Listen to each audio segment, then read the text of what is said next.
There was once a gentleman who lived in a fine house with his pretty daughter named Cinderella. She was very kind and gentle. Everyone loved her, even the mice in the hall and the birds in the garden. Cinderella's mother had died, so his father married again. His new wife had two daughters just of Cinderella's age. Cinderella's stepmother pretended to be very kind, but she was actually very mean. When Cinderella's father died, her stepmother did not want to do any work. Her stepsisters were also mean and lazy. Poor Cinderella had to do all of the cooking, sewing, and cleaning. The king and the queen of their country had a son who was not yet married. They planned a big ball for this prince in the hope that he might find a bride. Invitations were sent to the princesses in the neighborhood countries and to all the big houses in the town. One day Cinderella was sweeping. She heard a knock on the door. Tuck, tuck, tuck. She did not know who it could be. Open in the name of the king, said someone. She hurried to the door. It was a messenger. He gave her a big white envelope. It had a royal seal. Cinderella took the letter to her stepmother. She opened the envelope and read the invitation card and said that every maiden in the kingdom was invited by the king to the ball. That means I can go too, said Cinderella. The stepmother said Cinderella could go only if she finished her work. Oh, and of course, you will need a ball gown, she added. She thought Cinderella would not be able to find one. No one, the stepmother nor the sisters, thought of asking Cinderella if she would like to go to the ball, and they rushed around trying on different wig fans. Cinderella found a gown. It was her mother's gown. It was very pretty but old. While Cinderella was finishing her work, the birds and mice fixed the dress. The used sashes and ribbon the stepsisters had thrown away. When her stepsisters saw Cinderella's gown, they were very angry. They tore off the sashes and the gown was ruined. Cinderella did not know what to do. She sat down in the garden and cried. Suddenly she blinked as she found she was not alone. A beautiful lady stood before her. Her fairy godmother came to help. She said, Cinderella, do not cry, but tell me what those tears are for. Cinderella said, I wish I could have gone to the ball too. So you shall, said the fairy godmother. But first we have some work to do. She waved her wand. A pumpkin became a fine coach. Cinderella's mouse friends became four white horses. Next, the fairy godmother changed Cinderella's torn dresses into ball gown.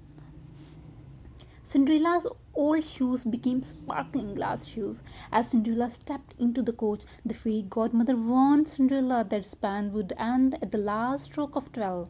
Everything would change back into it had been before. She told Cinderella she had to be back before midnight.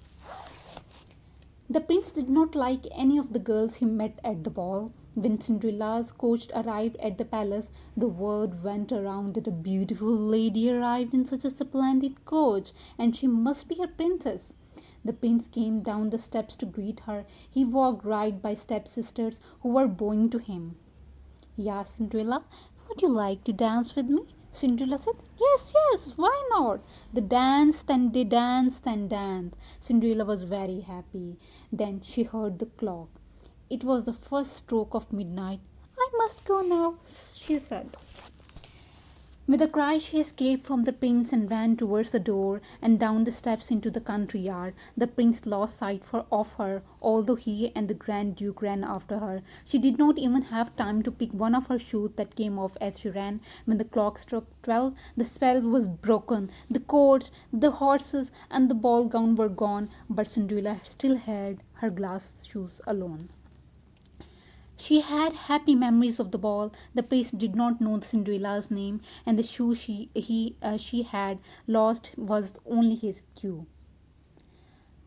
He promised to marry the girl whose foot fit the shoe. Late the week a proclamation was given from the palace that prince was looking for the guest who had worn the shoes.